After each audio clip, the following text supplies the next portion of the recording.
When I was in the 12th standard as a science student, I found myself gravitating towards becoming a nuclear scientist. Soon enough, I realized it was not the subject, but actually the charming personality of the professor. But when John Travolta came on the scene, the swinging of the pendulum ceased to interest me even remotely, because I found myself swinging to the music of the Bee Gees and the smash hit movies of that year, Saturday Night Fever and Grease. I did duly graduate as a zoology student, majoring in genetics. And at that time, all that mattered to us was getting a job, and that which paid on time. Job satisfaction or career progression was unheard of. All that mattered was money and an organization, if not prestigious, at least a decent one. We were happy, we had a job that paid on time. I started my career with Taj Group of Hotels, nothing to do with genetics or zoology, but it was a coveted job in a prestigious organization. Fast forward to now. Millennials are looking for a job that will make them happy. And money is not all that matters. They are also looking for a job, for a career that they can enjoy, and maybe work or engage in an activity that will help them contribute towards the society they live in.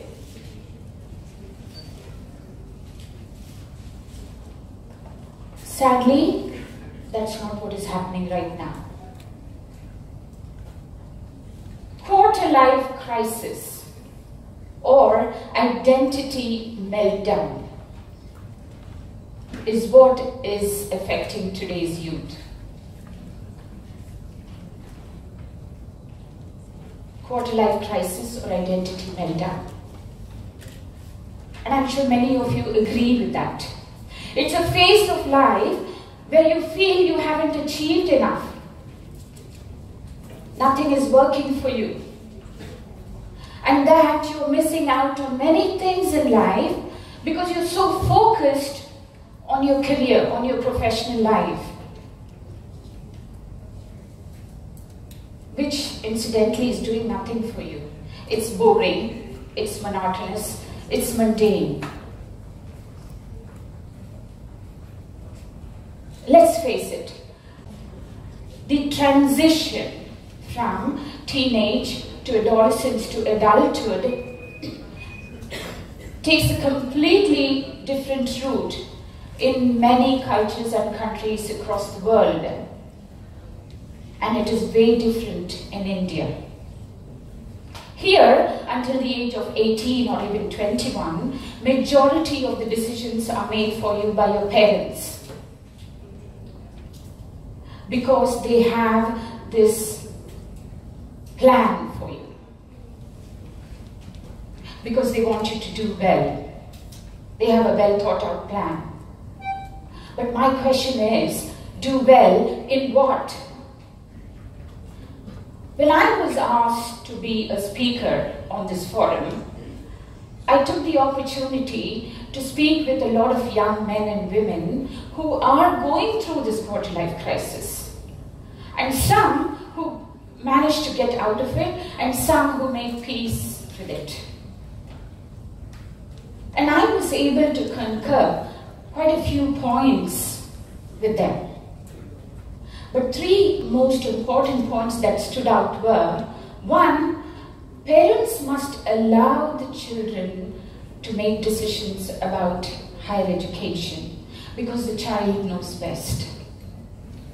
Secondly, schools must appoint career counselors or build or hire faculty that can impress and influence the children from the age of 13 upwards.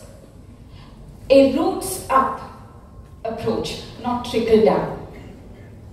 And the third and final one was that grassroots level career opportunities need to be created across all streams of education, not just a chosen few. If you want your children to be happy and successful as adults, you need to let them make decisions and take responsibility for those decisions early on in life. Therefore, parents can be guides, but should not be decision makers. And the sooner this happens, at 18 or 19, not at 30 or 31, the better is the resilience and the tenacity of these youngsters. As they go through life's experiences, as they acquire life skills, they come out stronger, more grounded, better equipped to handle any kind of crisis. But if they will let it go to that level, let it become a crisis at all in the first place. I understand that it may not be possible for you to act on all these things immediately and collectively. But taking one step at a time will make a huge difference. And it will matter in the long run. So today I would like to reach out to all of you here and others who might watch me. On this quarter life crisis, I would like to share my version of this theme: improvise, adapt, overcome, and maybe help you discover what is right for you. Charity begins at home. Parents and extended family. The word is extended. You can imagine what that means. Must break away from this "I was made to suffer, so should you" mentality. Or, we didn't have it during our time, we got on with it, so should you advice. Times have changed. They are changing. Competition is fierce. Improvisation is the key word. Children must be allowed to explore the possibilities and opportunities available to them to discover what they are interested in. Educational institutions must set up dedicated cells to help students discover where their talents lie, what they are passionate about. Today, technology affords many avenues, many channels to explore these possibilities.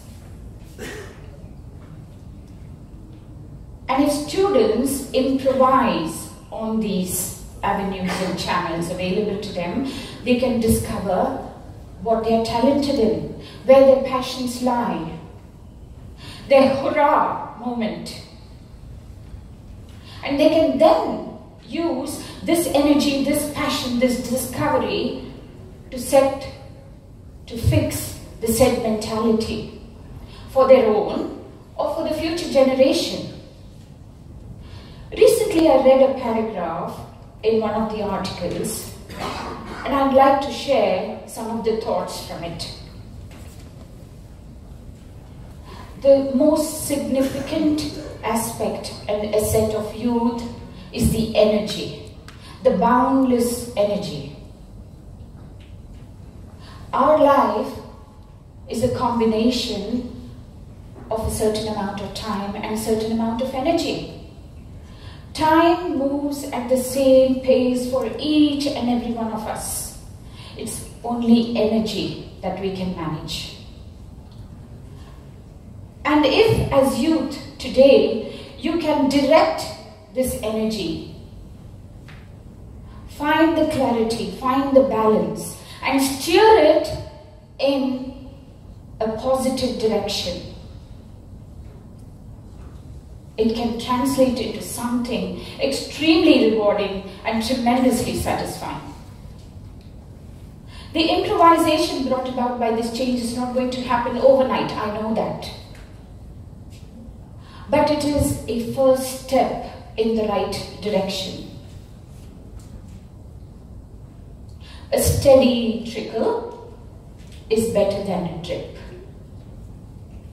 And coming back to this conversation with the youngsters, one thing that all of you told me was that you had no say in choosing the subject at your undergraduation level. You were actually forced to opt for those subjects.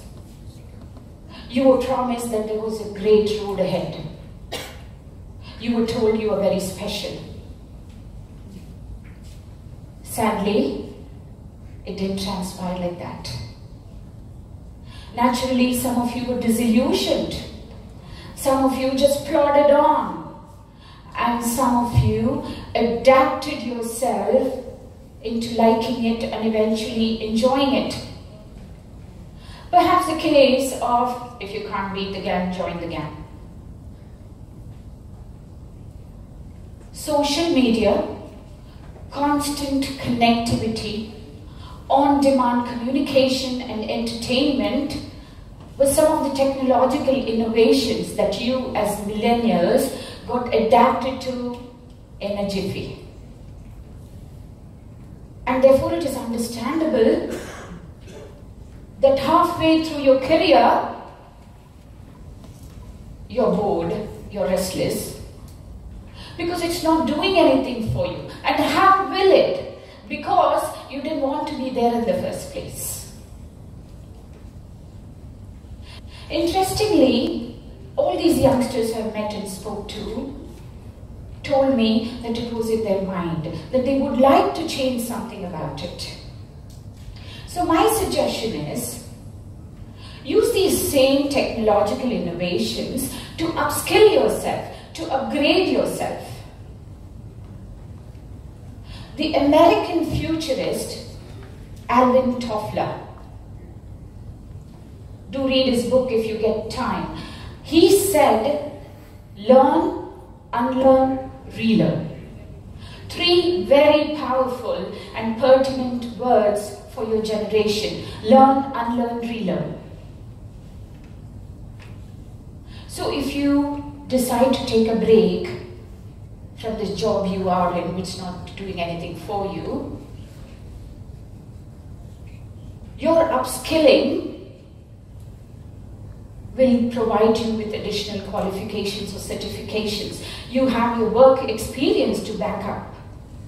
If you decide to take a sabbatical, for whatever the reason, maybe you want to take risks, you just want to give up this 9-to-5 job and become an entrepreneur. Good for you. You want to gather your thoughts,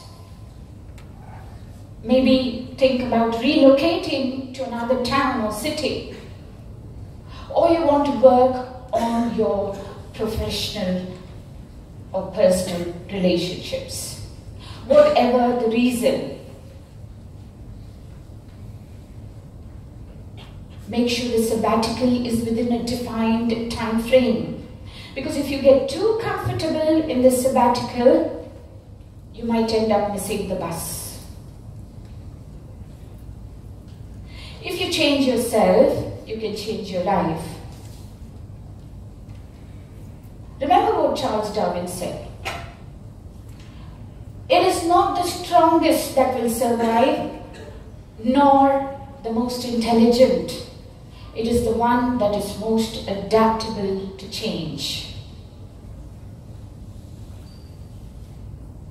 All failure happens because we fail to adapt.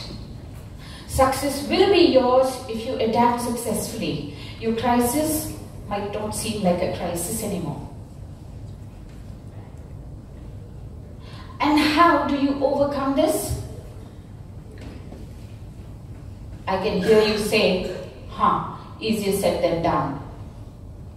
Well, having been in an always-on technological environment, you can make this work both ways. Meaning, you can allow this crisis to leave an everlasting and lifelong impression on you, or you can let its effect be muted and fade away eventually when you learn to improvise and adapt. Would it be right for me to say that as millennials, you work in environments where there are a good number of Gen X people? You will be, I'm sure. Gen X grew up with the belief that hard work leads to career progression and rewards. Therefore, it inculcated in them two very strong qualities: patience, endurance. Millennials want to see the same result, but they want to see it right here, right now. Because you grew up in an environment where results are instantaneous. Millennials are often portrayed to display an attitude of entitlement, an unrealistic sense of ambition, but that is not entirely true. Because of your upbringing, because the lifestyle they were exposed to, they are unable to take decisions on career progression and rewards thereafter without the guidance of seniors or mentors. They lack the initiative and proactive qualities that are so essential to chase their ambitions or to overcome any setbacks or stumbling blocks. Remember, guys, it's okay to lose. Yes, it is okay to lose. Because when you face trials and tribulations, when you're learning to deal with your fears, with problems, with adversities, and at the end of it, when you emerge triumphant, when you emerge a winner, you certainly feel that the effort was worth it, that life is worth living, and it is indeed interesting. I would say that all is not lost. I strongly, strongly believe that all is not lost. Every one of you in this room, you have it in you to be who you want to be, where you want to be, what you want to be. Believe in yourself. I repeat, you have it in you to be who you want to be, what you want to be, where you want to be. I believed in myself. In my career spanning 24 years, I worked in various domain industries. And how did I manage that? I improvised, I adapted, I changed, I took risks, I faced challenges head on, and I overcame many, many adversities in my life. And the most important thing, I upskilled all along, and I continue to upskill even today. And here I am standing in front of you, doing what I'm always passionate about. I was and I always will be. And if I can do it, so can you. You have so much more energy. 100, 200, 500 times energy, more energy than me.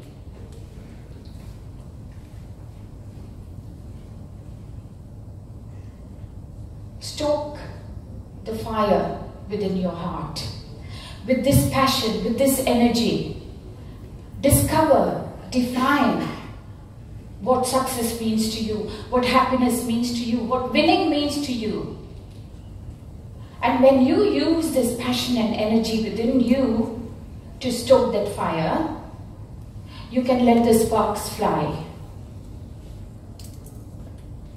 To discover your winning moment, your success, your happiness, the beauty in what otherwise seems like a chaotic and uncertain future.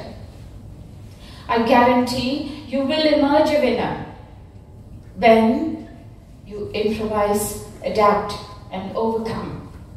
My best wishes to you. Thanks very much.